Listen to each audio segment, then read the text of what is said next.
Hello everyone, welcome at PIDS Online for the case study about virtual blocking and the art of visualization on the Mandalorian.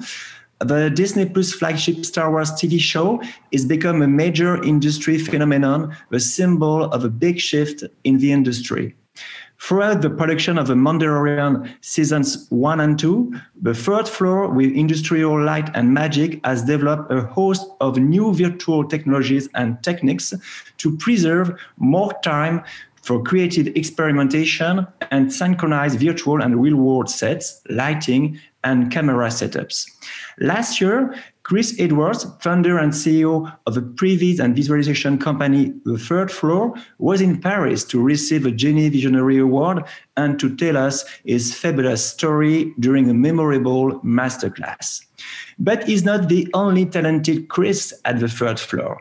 So we are very pleased to welcome at PIDS Online Chris Williams, visualization supervisor at The Third Floor, who has worked on the 2 seasons of The Mandalorian, and Margaux Durand-Rival, previous at Les Androïds Associés, member of a steering committee, who will moderate the Q&A session after the Chris presentation. Good morning, Chris. Good morning. Welcome. And good evening, Marco, because Chris is in Los Angeles and Margot in Paris. Thank you for accepting our invitation to this conference. So I think you already worked together in the past because Margot was at The Third Floor, and especially it was during the Rogue One, if I remember well. So it would be interesting to have this discussion after the presentation of Chris. So, Chris, it's up to you. Oh, thank you so much. I really appreciate being here. This is a great moment for me. And just to come to you and explain what we've been doing on The Mandalorian, you know, it's taken off quite well worldwide. And some of our approaches are quite groundbreaking, if you will, with the driving force of Jon Favreau himself. The best way to start off would be to give you a little backstory on myself. And then what I'll do is I'll tie it into the visualization process. We'll call it kind of like the day in the life of The Mandalorian. There's a lot to unpack here, and that's what's so exciting about it, because virtual production over the last 20 years has grown exponentially. And just to be part of that has been a really exciting ride, especially getting into where we are now with the LED volumes and the abilities on the game engine. So to give you a little backstory on myself real quick, I started over 20 years ago, 18 years old, and started as a runner in the visual effects. You know how it goes, like whatever you can do to get into the industry, you do it. I started that, moved my way up to a lead modeler and then a visual effects artist. So I got to learn most of the post-production processes working on films like Dungeons and Dragons, Godzilla, Nutty Professor, Doolittle, making the animals talk and move. So it was really fun. But, you know, storytelling was kind of my goal. So then I later took a job on a film called Sky Captain in the World of Tomorrow. And why this is interesting to me and the industry, I'll say, not a lot of you've probably seen this film. It came and kind of went really quick. But the goal simply there was to make an entire film on green screen, to take the process from going in, doing all the animatics, previs, character, voiceover, all the way through cutting, then shooting that on the backstage with the previs department in another room, taking that all the way through visual effects and proving the fact that can you do an entire movie on green screen. It was like a fascinating and extremely tedious experience, but what it did is it taught me the entire process of filmmaking, if you will, because I started on as a lead modeler, onto animation, then creating your own sequences, back out the other side to doing green screen, shooting live action, then what's called post-viz, where we put in the backgrounds over the actor, behind the actors. And we have an entire film with the editorial staff that we can fix in the next room as we go. It's not too far from what The Mandalorian has achieved with Jon Favreau on the LED volume. It's just kind of flipping the green screen into a real world environment. To continue on after that, I co-founded a previous company called Unit 11, and we were almost exclusively to like Michael Bay and Jerry Bruckheimer. So it was a really exciting time to work on like 5 films for Michael Bay, Peter Berg, Michael Mann, And continuing on that legacy, I'm working with industry greats. I'm getting to see how they shoot. There's no secret that Michael Bay is one of the most dynamic directors on the planet. Why? Because he can just visualize everything. He literally stand in a room and just kind of go like this to us and just frame for something that isn't there. His visualization process is real time in his head, much like many of us. But for some reason, he just gets it. His dynamic movement is fabulous. And so under the tutelage of him, you know, it progressed me on like an action standpoint, but it also allowed me to learn from all these Hollywood greats, different aspects of filmmaking. Later on, after about 9 years with Unit 11, I was working on a film called Pirates of the Caribbean that Third Floor then was doing. And they're like, hey, you want to go to Australia? Oh, who doesn't want to go to Australia? It's a beautiful country or continent. I went over as a previous supervisor now for Third Floor to do Pirates of the Caribbean. And I'm looking at Third Floor. What have they done? It's insane. It's an incredible marquee. I mean, just look at this. The size and scale of what this company has achieved over the last so many years it's groundbreaking. We've worked on the most prolific films there is to this date, you know, from the Avatar all the way up into what Disney Plus is doing with the Mandalorian. It's kind of exciting to, when you move into a new company, to be part of, you know, something full of such accolades. And to get kind of where I'm going with the virtual production side, this company started with 6 founders. These 6 founders are complete loyalists to filmmaking. They all started in the visualization process, much like myself. As they were doing, coincidentally, a Star Wars film, and they were working at Lucasfilm while doing it on the 3rd floor of one of the buildings on campus, conveniently, they decided, hey, we should do this for a living. We should put this team together and we should make something great. Well, coincidentally, and so haphazard, we're now working on Star Wars on Disney Plus, which is kind of the next step in the legacy of the Star Wars films. It's really kind of an exciting time.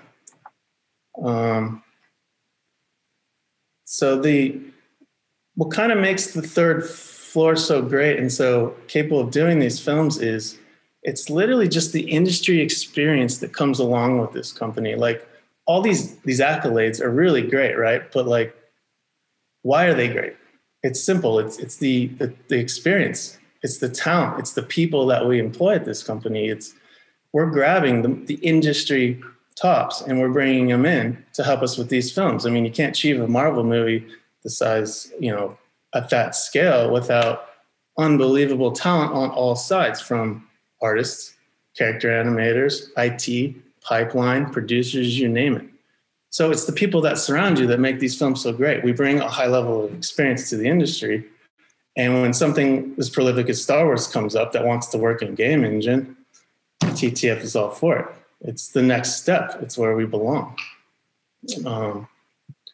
So to move on to like how Third Floor was a huge part in a collaborative effort on The Mandalorian, it all starts with this gentleman right here, Jon Favreau. This is where it gets exciting because Jon is a fan of Star Wars. There's no doubt. And arguably he is the godfather of the Marvel universe, if you will. It's, you know, he's the one who created Iron Man. He's the one who put it on the map. And, you know, the Iron Man was just the beginning of that entire world, which was really exciting. So when I got the call that, hey, you want to be on a Jon Favreau project? It's untitled. Oh, it might be Star Wars. It's kind of like, oh, yes, please. That sounds great. So once I got in on The Mandalorian, imagine this. You're walking in and they're like, oh, let me show you what you might be working on. You go into what we call the war room, which is all the concept pictures and stuff. And they're like, oh, okay, cool, The Mandalorian. Everyone's been wondering about Boba Fett. And you're like, wait, that's not Boba Fett. That's The Mandalorian. And then they start showing you more pictures. And then all of a sudden he reveals the one. And what happens? The little green potato, Baby Yoda pops up. You're just like, oh, man, this is like incredible. This is like pinch me. I get to work on a film where we're showing Baby Yoda. And what was interesting about season 1, by the way, is we had to keep it a secret for the entire duration of shooting and all the way to post. Like, imagine like Disney sitting there going, oh, we got the best toy on earth, but we can't show it to anybody. So it was really fun. to come in on the ground floor of something that is that's being like, accepted by all cultures on every continent, and Disney Plus, put us there. So anyway, to get into the storytelling and the virtual production side, on my day-to-day is Jon Favreau is the exclusive writer of this TV show. And what he did is he started out with an 8 episodic adventure, right? He really thought there was something here with The Mandalorian, and he really wanted to emulate like the Leone films, the spaghetti westerns, and Samurai, Wolf and Cub. Those are some of the things that he would reflect on and also want to interject, like the family values of the Mando and the kid, right? Dave Filoni is uber famous in the fandom for Clone Wars and Airbender, and he's literally the number 2 of George Lucas at ILM for a lot of this stuff. He's pretty much a Star Wars encyclopedia, if you will. The stories that come out of him are unbelievable working with George. It's like every day I get to work with these two, it's like pinch me, because they're talking about these films and television shows that everyone's obsessed with, including myself. But what it does is when they work together, it's like this perfect pairing of Jon Favreau, which, by the way, is the smartest guy in the room. You've heard that analogy. This guy is next level exceptional with storytelling. Like, he is thinking from the smallest coin on a table to the pose all the way to the background, and then how the background might actually tell the story of the character.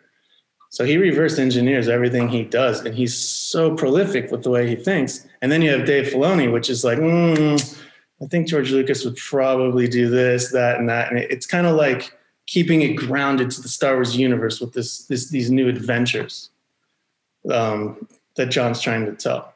So when we get the script, we take it and we pretty much start to break it down, if you will. And this is where we move into the virtual production side. We have to first create what's called a virtual art department. This is John on the set right now with the LED volume, which I'll get to in a little bit. So the virtual art department, this was created by Happy Mushroom, and they're a vendor that works with us very closely when we're doing this. So if you look at the picture closely, you'll notice that there's a yellow shading, and then in the background, there's rock walls and kind of structures. This is a perfect example of how the LED volume works, but it also informs the pre-visualization team or the virtual blocking team, which is us. You'll see in the top left that the volume is in color, and that is what they've created with photogrammetry, kind of a sculpted rock wall system with a high-res texture that's in Game Engine. The yellow is what's expected to be built. And I'll go into more of a detail of what the LED volume is with foreground and background and how we utilize it. But for now, the idea here is Jon Favreau writes, I want to be in Tatooine, right? I need the Mandalorian to walk through a city, and he needs to enter this doorway to get into an office to talk to a new character. All right, how does that start? It starts with Doug Chiang at ILM, Lucasfilm. He's the production designer of pretty much all things Lucas, and they create what we call designscapes. Designscapes are pictures with like an action look, and they're rendered almost too photorealistic to kind of give Dave and John a feel of what this might look like, kind of like the bottom right-hand screen you're seeing there. From there, the virtual art department goes in with their asset builders, and they use techniques like, for instance, photogrammetry, where you're taking a high-resolution photo, and then you're turning that into 3D. So it, in essence, will extrude the environment and put on that high-res texture onto it. Second one is we build lots of miniatures. You got to understand, if you're shooting a set if you have to build a giant set, say like a bar, if you will, it's very expensive to have to build all those aspects of a bar. So if you're having like a back wall with lots of intricate type bamboo or something, it's best, in our opinion, like you would build it 10th scale or 16th scale, and then you would scan that. And then from there, the virtual art department would photorealistically texture it from the original 3D model or the live action model, and we would put that in and make that content on the volume. Where that leads me to is they're taking assets from photogrammetry, scan miniatures, and also imagine having the asset list at ILM from all the Star Wars films. Imagine how vast that is over 9 films and everything they've ever done. So we do have the ability to reach out for assets on that. Virtual art department will then take that buildings, backgrounds, photogrammetry, props, anything that tells the story, and start to build around an environment for us. This would be the beginning of the layout process, right? Moving on to what happens next is we take this and we render it in the game engine. We call them game assets. And what it does is it gives us pretty much like a 90% photorealistic background.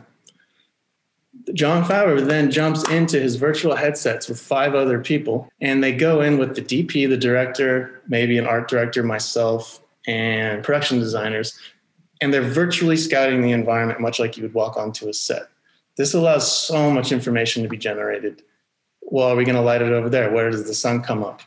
Does he walk through that door? Can we get that door bigger? I feel like it's just not getting it. We need to redesign this aspect of the filmmaking. And, you know, if Mandalorian has to pose with that, it better look right. Where's the villain going to drop in? How high is the set to inform the camera angles? So they're pretty much doing kind of a, if you will, a talking pre-shoot on what's expected of the scene. And this is where the director gets to ask a lot of questions about, oh, hey, John, what do you think about I doing this? Hey, I have a really cool idea here, which leads to my department in the future. And then the DP has the ability to go in and check the lighting, because the director of photography will always, you know, be wondering how I'm going to light this scene, how I'm going to rim light, where is the sun coming from, and where do I have to place new lights? This is where the volume comes in, right? Because it's a completely immersive experience. So he has to have the lighting ready on the day, so when we shoot, characters are moving around in the right lighting array. But it's really quite fun because he'll go in and he'll draw on everything he wants fixed. The virtual art department will take those changes, and then in comes the virtual blocking department, or Previs, or what the world is now calling visualization. The reason that there's an evolutionary process to the visualization tagging of like Previs and stuff is that Third Floor has kind of moved from the pre-visual side to much more of a visualization process. And what I mean by that simply is they have the abilities to do the previous side of things, but we also do tech visuals and post visuals, which I'll quickly go into. So the next step, right, is the director's seen the environment. The director's read the script. I've read the script. John's given his notes, and we've been given that layout from the virtual arts department. Great. This is where the blocking side comes in, and this is the most fun because we get to do it with our team. I'll sit with the director, and what we'll do is we'll lay out the entire scene, almost like a top-down, and discuss where the blocking actions are going to go. So I want Mando to walk out the door, walk down the street. Villain comes around the corner, takes his gun out, battle, right? Okay, so now I'm getting, when the director tells me the layout of the scene, I'm getting blocking notes. I'm getting information on the geography, on where they want to go. And I'm also getting pantomime, meaning she or he, in this case, this is Deborah Chow from season 1, are telling me how they kind of want the pantomime. So I say, oh, you know what? We have the ability to go into motion capture. We can have that set up for you in 45 minutes and you can actually block the scene. Well, this is where it kind of gets exciting, right? Because now I have the director who's motivated to shoot, wants us to achieve certain kind of movements with the motion capture. But traditionally on most projects, motion capture is quite a big ordeal, if you will. You have to schedule it, you have to plan it, you have to rent stage space, you have to get actors and stuff like that. Third Floor, we're really about just getting the product. We just want to get the information out to the director and then creatively fix it and get it to shoot. Because remember, everything that we're doing in the pre-visual side, it's not going to make camera, right? It's an informative process. We're there to get them planning the shots, and then when they're on set, they know exactly what they're doing and everybody knows where to be. But where Third Floor stepped it up, and when we were creating this workflow, is we actually have the ability to take our motion capture actors, which this is my team right here. I'm using my artists as our actors, right? So as you'll see on this screen, I had 4 suits at the time at my disposal at any time, and we would paint a grid on the ground. What this allows us to do is, back to the analogy, and what you're seeing here is they're in one of the speeder bikes on season 1. They're driving with the mithril to get through. I forgot where they were going, but they were driving in a canyon. And what's fun about this is when you're directing them, you're like, all right, we're taking a left, we're taking a right, and they're all kind of acting with it. But to give you an idea of how we would lay it out is if you look at the ground closely, you'll notice that there's little footprints and there's tape all over the ground. I don't have a lot of images of this, unfortunately, but What it is I would know what the environment was going in. So I would have spatial awareness, right? I would have the ability to tape out, Mando walks 15 feet, stops, looks to his left, 6-foot doorway. So we would take that information, go onto a very minimal sized stage, like the footprint isn't that big, and tape out the walk path for blocking. This would then allow the director to come in, see the artist walking in the Moven suit and direct it like you would on stage. But where we step that up is we allowed them to now put the body, take the person in the accent suit, put them in the body of the Mandalorian, take the Mandalorian body, and then put it in the actual environment that the virtual art department gave us. So now on a big 60-inch television, the director is standing there looking to their left at somebody walking in real-world space on carpet. And on the television, it's the Mandalorian walking in full armor with his gun out, complete reflection, all the lighting is done by the DP. They're walking down the actual street that they would shoot on. So not only is the director blocking the scene, but they're actually seeing it as they would on the volume. It's quite amazing, or even the backlot in this instance. But what it's doing is it's informing them on their spatial awareness for when they shoot, which is kind of exciting. The next bit is voiceover. We would quickly record the entire script using the editors, or we would be fabricating it quickly. Why would we do this? Simply because Jon Favreau, when he was creating this, he wants to see the episode in their entirety. He's very excited about what the director brings to the table, right, with his words. I'm sure when he's writing, he has his own vision, but that's not why he hires multiple directors for each episode, right? Or one director per episode, multiple episodes. In this case, season 1, I had 6 directors, and on season 2, I had 7 directors, which I'll get to.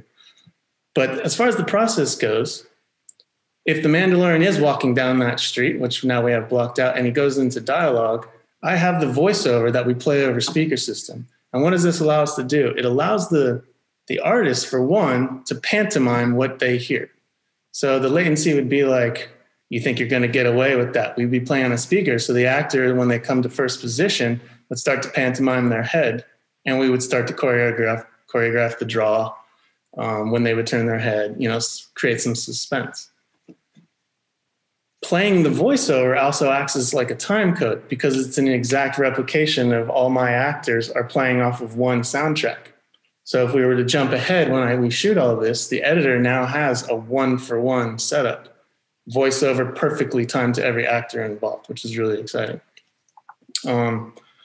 We had on season 1, we had Dallas Bryce Howard, which was really fun. She's famous for people who might not know what that is. She's the co-star on the Jurassic Parks, the latest one, alongside Chris Pratt. She's also Emmy-winning actress and just an unbelievable person. She's also Ron Howard's daughter. She would come in and she teaches university actually acting. So my guys who are artists, sitting at a desk all day controlling, she would come in and be teaching them acting lessons literally for free, blocking out her entire scene. It was so much fun to watch, like someone of her caliber working with these artists. They're normally on their computers in their suits. In case of time, I'll jump ahead. We would work closely, for instance, with stunts. So here, as you see here, we would have stunts in inertial suits, and then they would be acting according to what the director was hoping for, but they would be slightly rehearsed before we would put them in the suits. So whatever they use translates to the game engine really quickly. And then here's a quick example of how we used it. On season 1, episode 6, the director really needed to get a robot sequence out. This is a 9 robot on 1 Mandalorian, and we only had 2 suits to do this in 4 days. So pretty much what we did is, as you'll see in a second, this is the layout of it, where we brought in all these robots that we had previously motion captured. And if you look on your camera right, you'll notice that we have the stunt choreographer on the right, I'm on the left, and then the guy in the middle is the Mandalorian falling, and then there's one more guy who's the robot that's shooting him. Oh, it's actually him on the right. Each one of the red squares represents how many robots we've killed, so every time one falls, we know exactly where they were in world space. So as the scene unfolded, you'll notice that one of the guys will fall, get up, run over, and then become another robot for the scene. So we're getting all this motion capture data on the fly in the game engine, which is on the left. It's all real time, by the way. And the director is making informed decisions on each of the blocking notes while watching it in game engine. So as you watch it, let's see, did it jump ahead? you'll see him slide in, which is really fun. We put a guy on a cardboard box and slid him across the room. You'll see that the guy on the right, he runs in, he becomes a new robot. We do this entire sequence, all motion capture, all game engine. And while we're doing this, we're literally talking about the camera angles. My team then takes all that information and we go into Maya and we create what we call a master scene. Master scene, long story short, is we take all the motion capture, we stitch it all back together to make it a 9-on-1 robot, and we create the entire scene. Because spatially we directed it so all the characters were within this hallway and it all worked out. And then now all the animation is tied up perfectly, which allows us to go shoot it fast because you're literally shooting an entire animation in the master file with double cutting perfection, meaning every shot lays into the next one on the exact frame each event happened. To give you a quick show of how this turned out. Here's the scene. All mocap, all stitched, and all turned out to this level in 4 days, including the mocap shoot. Every single robot had to be a different mocap actor with a different suit and different world states.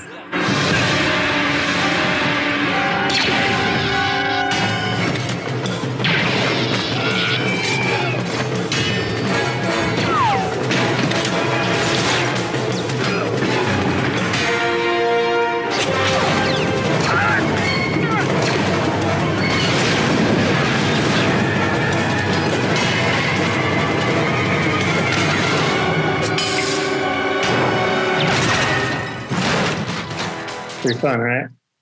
Well, that's what's so exciting about what the game engine offers us and the abilities the third floor has given us. When I was creating this workflow, on the first season, what I'm doing is if I'm dealing with 6 directors, each director directs in a different format, right?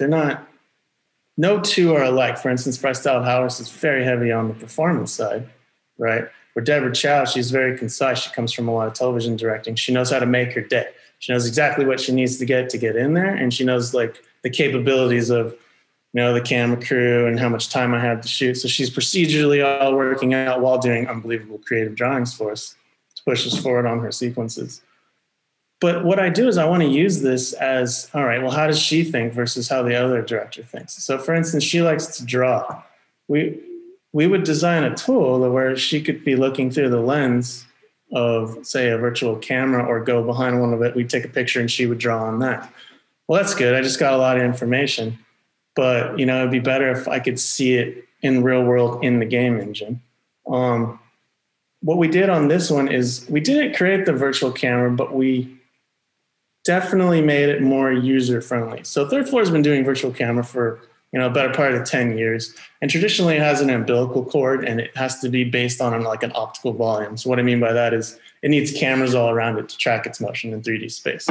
Well, we're now in an inertial tech world. It's kind of like your iPhone, right? You can hold it up with the iPad. It's feeding directly into the game engine, and you can create lenses in the Unreal Engine that simulate real-world camera lenses that we would use, in this case, the Arri Alexa LF. We also put these things that we call bindings on the left and the right side. You see on this picture. What that is that allows the director to control, like a video game, first-person shooter, anywhere they want to go in the virtual environment and lens accordingly. Why is this so important? Well, let's see. I just did the motion capture, right? I gave you all the blocking notes you want to do. You've pretty much pre-directed the whole thing with your actors, so you kind of know what you want. We put it in a fully lit environment. We've added the guns, we've added the bullets, all that, and now we're allowing you to play it back with your virtual camera and stand next to your DP while watching a 60-inch television and lens it as you go. What's crazy about this is think of all the information you're getting out of working with your DP on a pre-shoot. When you get to that day, you've now talked about you've had every conversation you've ever wanted to have about making your day on that shoot, right? So the best analogy I think I can give on this one is, I was referring to the Arc de Triomphe, apologize for not saying that correct, but your traffic circle or your roundabout, right? The layout department is somewhat like a nucleus, if you will. And I'm not saying by any means we're more important than any other department. No, not at all. We're actually just an informative center where so much information is put into everything we do that then informs everybody in the production once we've come up with the creative division with the director, right? So it's similar to getting on and off the traffic circle. You know, a new piece comes in with a new prop, we have to adapt it, and then we send that off to the art department so they know exactly what to do. So imagine your DP is shooting where you want to see. So he's gravitating towards, I want to shoot towards the sun. All right, well, that's informing the LED volume. That's informing everyone in the virtual art department that this is the direction the director and the DP want to shoot in a 360-degree world. Next, props. What is Mando holding? What's he going to do to fight? Props department is now being informed or informing us on what we should be using in this shoot. So the director is using a real world handheld. Next, the first AD can watch it and see how many people are in the scene. They're giving us the number of how many to populate and the abilities to control when we get to the set, what needed to be there at what time. Anyway, to move past that, it's exciting because everyone involved is literally getting the information they need to move forward onto that day. Now the exciting part, we've shot all the cameras and we're setting this directly to editorial. So on a typical virtual cam shoot, you know, it's upwards of 20 to 30 cameras. The DP takes a lot of snapshots and he's kind of gravitating to where he wants to go. Previs team takes it over, cleans it up a little bit, we get it to editorial. This is where it's fun because now the editors are getting the exact camera shot by the DP, using the exact voiceover that they had created then for us, and timing it out, adding audio, effect sounds, and whatnot. From there, that allows us to screen with John and the director's vision is in its entirety. So now he can see, oh, okay, you know, that's not playing as well as I thought, or maybe we should really beef this part up and give this character a stronger arc. So he's, you know, pretty much getting his entire vision from the director's point of view and being able to make a couple comments here and there, which has now prepped everyone for the shoot. Onto the shooting, what's this a lot of people are interested in is the volume. So now what's exciting about this is Previs is kind of stopped, but visualization has not. I know you're looking at this picture and going, all right, that's prep for the day's shoot, but it really wasn't. What they're doing is what's called tech viz, and this is where TTF is continuing on this process. We have now taken everything we've shot and we fit it to the volume. In essence, when we were shooting that with the director, we put them in this box. We made sure that they're shooting with the right distance where they're not backing up and hitting the back wall of this volume, right? So we're creating this playground for them, but letting them know, hey, if you want this to work in the volume so we can shoot this, your camera can only go so far back. And if they need a wider shot, visual effects would be some form of a handoff or help out. But we would pretty much be doing a real-time technical shoot as the Previs department is doing it because it's informed by the director of photography anyway, and the director already knows that they're within the bounds.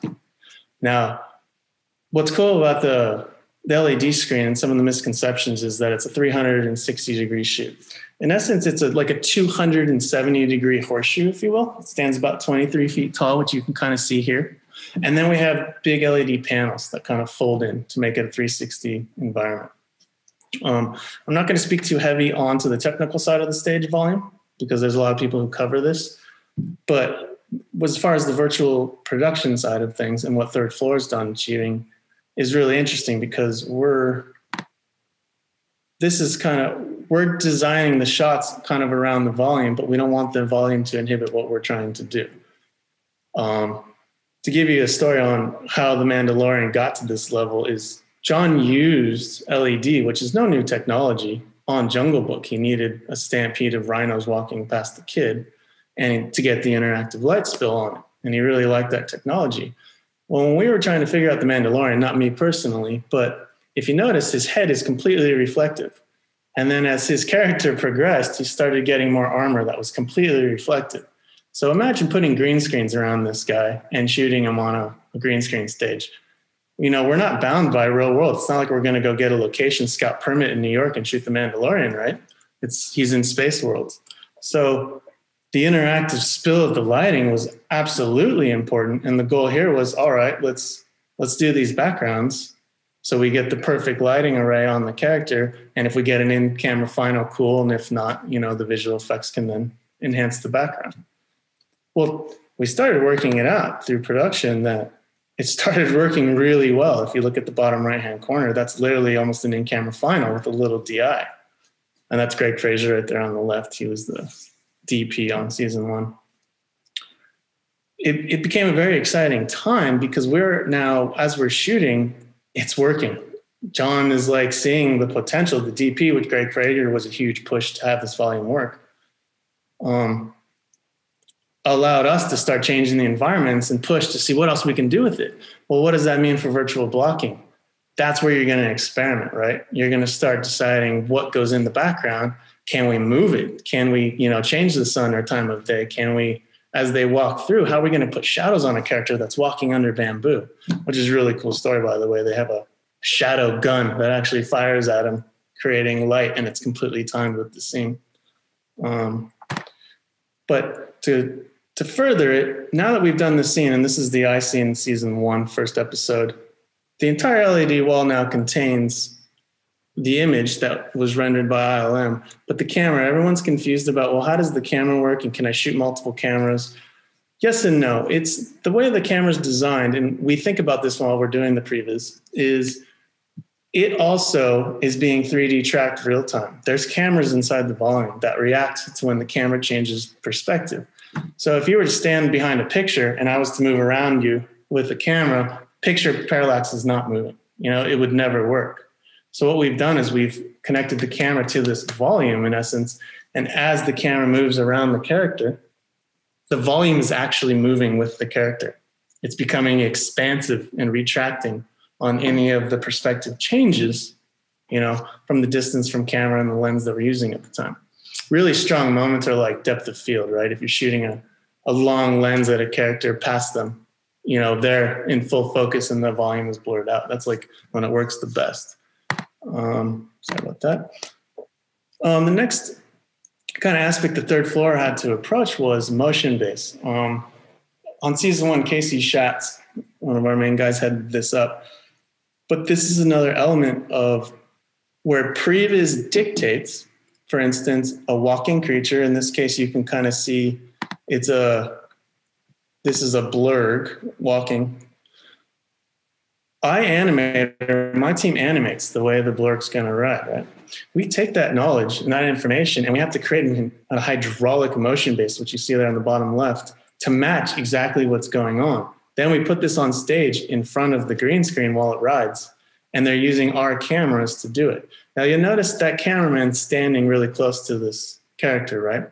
If I were to pull back, I would start to see where the volume breaks heads and tails, and I'd also see the bottom of the blur. So we were very conscious about how we would frame for these characters so you'd get the most realistic move. Anytime we go to wide shot, obviously set extension and visual effects would go in and put the blur in, make it all work. But this is the beauty of the volume now with motion based. Third floor is coming up with all these approaches that they use on set that allows us to get the real world feel of it. You'll notice in season 2, it's a lot of bantha type walking and stuff. And then when they're sitting on the speeder bikes, that's the most fun one, right? Those guys are literally on little spring type horses and the camera's moving around it, and so is the volume. It's really fun. This is kind of coverage of them standing in the volume, kind of one-to-one shots. But what's interesting here is this is a good example of tech viz that I keep jumping around on you guys. You know why? Because I jumped ahead. What we did here, this is the end of season 1, episode 8. He jumped onto the side of this X-Wing, and you'll notice, not X-Wing, you'll notice that he's laying on what we've built as our buck, if you will, or our horse. This is all that we were allowed to build for the day. That's all they have. What we did is we went in and took our shot, lined it up orthographically, and gave distances so people knew exactly where he was placed on it. Then what they would do is they would put it on set like this on the camera right, exactly the height, the distance, and where it went in the volume. And now you'll notice that the background or the volume is doing what we call an animated load. Let me play it just so you get a little bit of real time. See how the background's moving and flying around? Well, there's your in-camera final, if you will. We've now taken that camera move, rendered it, put it on the volume. I didn't personally, obviously, it went through the process. And now we're shooting past the Mandalorian that we tech-vizzed on top of that buck, that, real life housing, him doing all his acting with a fan blasting him. And because of that, that one shot only needed a little bit of DI work and probably a little bit of adjustment. But it's fascinating to see what comes out of by using the LED volume, all that movement is light spilling on the character the whole time. That's the interactivity, and that's why this is such a breakthrough move. This is kind of when we're doing like an element shoot, if you will. What's cool about this is we have the ability in the volume to create like green screen clouds. So if we're never really sure if you need like an element of a character walking, it just screens out a little bit of where they are, and the rest of the volume is actually spilling on the character. So you're getting all the interactive light. So on the left-hand screen, you're seeing like a tech viz of just Mandalorian walking towards green. And then on the right, you're getting comped into that environment that was built for the volume. Sorry about this. Me and PowerPoint are not friends. This one right here is showing our buck abilities when we were doing the motion capture. That's what the Previs looked like. And then this is what it was like to do on set versus the Previs. See how he's moving around. So anything where we went wide, we switched to green. Anything where we stayed in close, we used the volume. So again, third floor is setting up all these motion bases and getting all the timing right. So then when they go on to shoot it, all the character does is have to get on top of it. And you're getting all that real world movement for free. To quickly move on to other things that will be offered on this show, we've created this AR tool called Cyclops. Imagine you're on the back lot, right? And you're trying to visualize what would be referred to now as simulcam or simulcam. We have kind of an easier version that's based on the iPad that allows you to go in with true lenses to a point, and it allows you to put down elements. So if I hold it up in your house, you've seen this on a lot of your apps. The AI tools on Apple are now phenomenal. It'll automatically track your room, right? So on set, imagine being able to put down an animated character onto the ground, he tracks to the ground, and then I can walk around and look at him like you see here, like this spaceship. So they were using this on set for a lot of the big, when ship would come in or one of the characters needs to walk from wide down the street, it would allow us to mount this to the camera. So you'd have your iPad next to the lens or the viewfinder on the camera, and you'd have a pseudo in-cam effect. So now the cameraman and the director who stands behind the camera and the DP are seeing the visual effects element come into play. What's really exciting about Cyclops, in my opinion, too, is not just the simulcam abilities, but this should be used during the production process. So what I mean by that is you could literally send an environment to a director on an iPad off the cloud and have them stand in their bedroom and put them immersively in the environment you want them to look at. Being a visualization supervisor is, what's my main goal? To get all the information out of the director, right? What do they want? How do they want to shoot it? What do they want it to look like? Speed changes, timing, etc. If I can give them this ability, even almost in their own home, granted like security protocols, of course, I'm getting information much earlier than I normally would. They don't have to come. I don't have to schedule them. They don't have to come stand over my shoulder. They're making informed decisions long before I even start on the project. So this tool is actually extremely powerful during production and in post-production because, again, I have the ability to then take my animated thing that the director loves, put it onto the iPad, and track it to the environment that I want to shoot in. So now I'm actually reworking my shot structure slightly using these AR tools. Because now I can be like, oh, that was cool in Previs. We had it all lined up. But what if I go lower? That animation is still playing and being tracked to the actual set we're working on. To give you a quick idea on, I'm not sure on time, but in season 1, we weren't using the game engine. We were using traditional Previs is what I would call it. But we had game engine environments that would go on the LED wall run by Epic, which, by the way, Epic is an incredible company. They were very generous with helping us out. But again, season 1, I'm learning how all the directors are shooting, and I'm learning how can game engine help us? I learned that this director absolutely wants to use probably an AR tool to pre-shoot, go in, draw pictures, give it to me like storyboards. Well, I learned this director likes to do performance. All right, we're going to lean heavy on mocap, and I'm going to put them in the environment, and I'm going to let them shoot as they do it. I had to start adapting each way each director wants to think. I had to adapt it into our workflow and build tools custom to each one of these. But what's cool about that is I'm now adapting and building up this workflow pipeline that can then be used on feature film or any other project. I'm getting all this interesting stuff, and we're learning on how all the directors shoot. By the way, like every supervisor at third floor has dealt with different directors. What if this game engine technology, virtual camera, AR abilities, seeing motion captured live in the game engine, what if you could build tools to do that real time, which would be a real-time workflow is what we've created, and we're calling it Mercury currently. It would bring out a huge efficiency jump, but you'd also get a much better result. The iterative process is real time. Imagine being an editorial, you calling me on the phone with the director and the editor, and he's like, crap, I didn't get the pickup shot of the close-up of the gun, and I really need a super wide here because that would help me tell the story. I can real time go into the virtual camera, snap those shots with him in the room, if needs be, push it to the cloud, right back to the editors within. So you're not losing any time when you're dealing with your editors and your creatives. We've built this pipeline to adjust and adapt to pretty much every nuance of filmmaking and make it that much faster. So, when you guys have been in with the editors, the director needs these shots, has to go back to Previs, we'll see it in 2 days. Not anymore. Not if they already liked the blocking of the scene. So it's a really exciting time. I apologize if I cut through things a little fast. I'm slightly worried about time. But the evolutionary process of, say, 20 years to now being in real-time game engine is one of the most fascinating things, and I'm so excited to be part of it because these workflows are important to all productions, and I think they should all be using them in one way or another.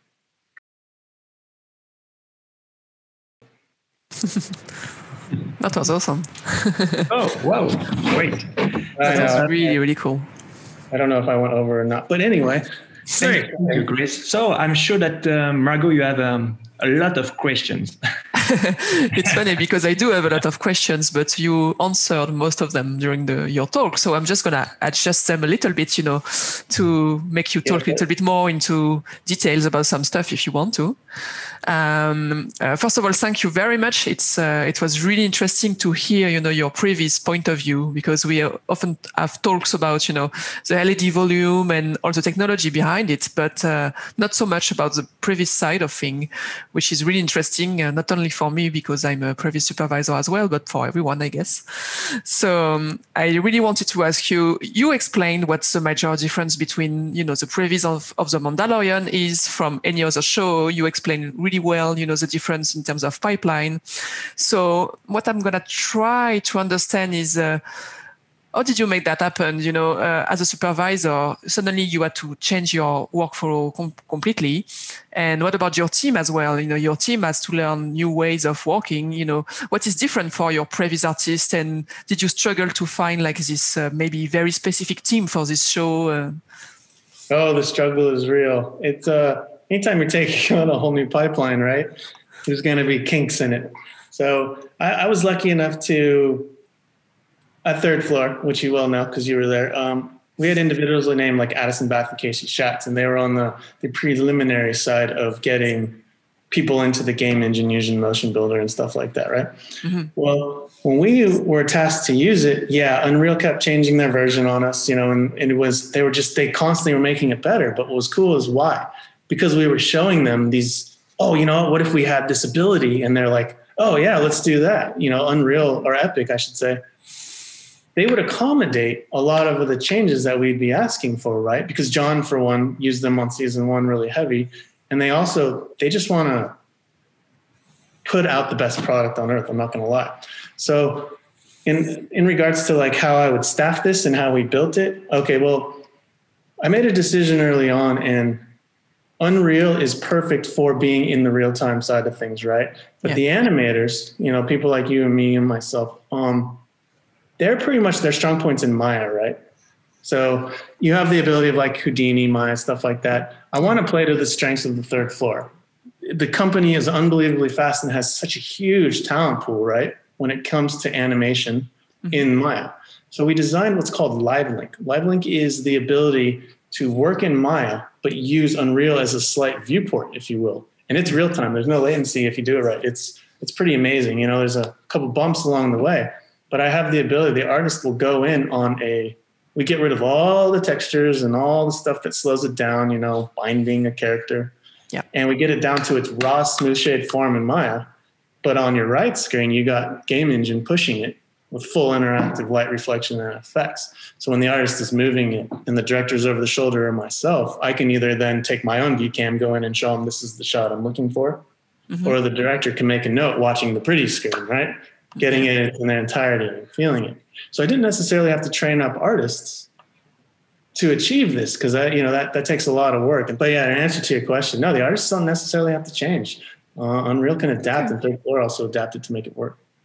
Oh, that's cool because, you know, you explained that you use mocap, you know, much more than on any other show because you're not relying on one mocap shoot or two. You're just constantly using it, right? And also VCam. So I was just wondering, you know, if your artists are still doing shots the way we used to do it back in the days, but or is it really, really, really different? You know what? Mocap is a utility. It's a huge advantage. I would say this on anyone who's staffing a show.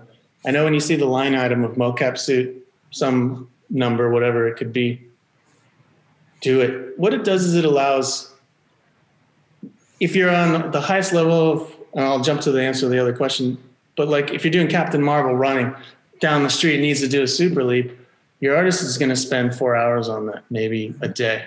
In mocap, all I need is I can go outside and do a runaway. I want to point out the fact that those inertial suits work in anywhere in space on a single laptop. My stage tech can run 4 artists live anywhere up to like 1,000 feet away as long as they have a good Wi-Fi. So you could go outside to a parking lot, get all your action. And what you'd want to do is you'd want to shoot you'd line up all your sequences mocap and go out and shoot as much as you could, come back. So you'd be getting all that data. Now, how does that translate from traditional Previs? Well, 2 ways that you and I have to deal with the artists as a supervisor, right? How long is it going to take for them to do all that character work to get into that big moment where they like the handoff to traditional Previs? In my experience and in yours, it's quite some time because, you know, finding those character animators at that level, you know, that's usually like visual effects type companies, right? Mocap takes that all out because you get most of that for free in the shoot, and then they're just adding new ones. So the handoff from motion capture now to Previs, don't worry. I wouldn't worry about like Previs supervisors going like, okay, so then what are we there for? Not the case in this instance. The advantages are simply blocking, layout, voiceover, dialogue, right? These are the things that editors need. These are the things that people need to see spatially. When you're on a volume, again, you're trapped in an oval. So it's not like you're on a big backlot and they can run all the way down a New York street and take it right? They got 100 feet across and they have to make it work. Or the frustrum leaves the volume and everyone's like, now what do we do? So as far as action sequences, fully traditional. But here's what's exciting about that. If we come up with a really cool animation file like Manda holding on to that jet, doing all this, the jet going back and forth, we can now go into the virtual camera, parent a camera to that jet while it's going, and then the director can pick up the thing and just start to move around while it's playing, getting full cape simulations, interactive light hitting the dome, you know what I mean? And then you're getting the full environment, so you're raking past clouds, buildings, etc. And they have the abilities to rework the shots. So you are still pitching them what's the coolest shot in the previous form. But now they can go in and make it a little bit better if they need to because it's real time, right? You're just turning it over onto a handheld. What were you thinking? You know, obviously we're not getting it right. Can you just show us real quick? Oh, I just spent 5 minutes getting something I would give an artist to do in a day to rework the shot. And then wait another day for the director to see it in editorial. So that's really quite cool. Okay, that's really cool. You were talking about the volume, and I had a question about that. Is it restrictive at some point in Previs? Because, the whole point of being on location is to be able to have like space around you. Like if you go to the desert, suddenly you can put your camera anywhere. And the whole point of the volume is to allow you to do that on the stage. But suddenly you also have all the restriction of this set, meaning that you can't use a 200 millimeter lens and have, enough space to do it, I guess, at some point. So when you create the Previs, like, do you have all those restrictions in mind? Is it frustrating at some point, or is it, interesting and, challenges you to make it better anytime? No, it's not necessarily frustrating. I mean, look at Mandalorian has a healthy budget, obviously. The visual effects are unbelievable. I would say, you know, they're movie level at the lowest. They're phenomenal. Yeah. So imagine, I wouldn't call it restrictions. I'd call it creative filmmaking, right? Your opportunities might be slightly limited by the shape of the volume, obviously. But the idea is the filmmakers get slightly creative because remember, it's a 270-degree wall, right? Yeah. Meaning there's an out. So if we do need a longer lens, we can actually, because remember, when you're in the volume, you can rotate the environment on the television as you go. So you can move it, you can move the sun to the inside of the volume on the shape and then shoot through the doors if you needed to, as long as you're getting the right light pickups. So there's creative ways. And your question on a 200 millimeter lens. Yeah, you'd have to pull quite far back to get that. And we would probably call that an element shoot, or we would go to the back lot. But a lot of the times, the DP comes up with a creative way working with the production designer on the volume. So we'll work it out in Previs, get them in the game engine, start pulling it back with the 200 and see when we hit the wall. And then we talk about, well, what if we rotated the volume? You know, what if we started moving it around and shooting lengthwise? And a lot more times than not, we actually find a solution in the volume, which is pretty cool. That's and then awesome. You got to think of what the volume is. It's not necessarily an in-camera final. It's not what it's designed for, but it's working. It's the light. It's the light interaction. And I can't help but keep thinking about Baz Iodine. He's our DP on season 1. Yeah. His reference to the 12-hour dawn, right? Even off of this image right here, a backlot, you have light from 8 a.m. to 4 at best, and it changes from twilight and morning. On the volume, you get to shoot that dawn 12 hours a day, exceptionally many days as you need, right? Yeah. By building a minimal amount of foreground elements, and then long vista type shots are possible if you shoot it correctly. So yes, frustrations, but we've been doing this for upwards of 3 years now. So we've actually found a nice balance and it's working really well. Oh, that's awesome.